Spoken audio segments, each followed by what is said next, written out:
This is a model of the spinal cord and the a vertebra. So the first thing you need to know about this model is that all of this white and blue large structure is a vertebra.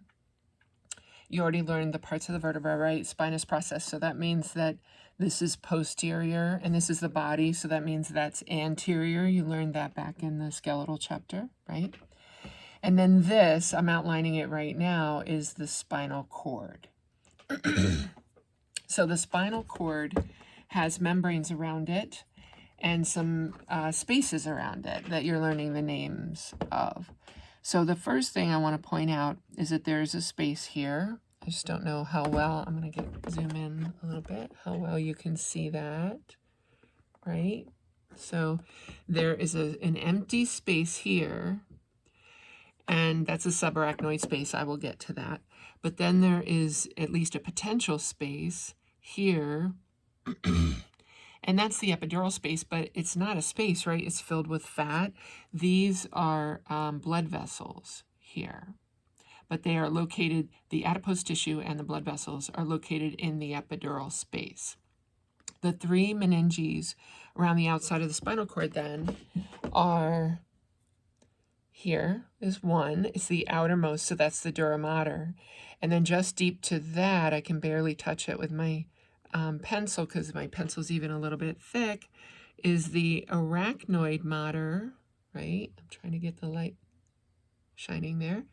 And then closely attached to the surface of the spinal cord is the pia mater. So the pia mater surrounds the entire spinal cord and even goes down into the grooves of the spinal cord. So remember, in the subarachnoid space is cerebrospinal fluid. The spinal cord in cross-section has very obvious white matter, which is made up of tracts, and gray matter.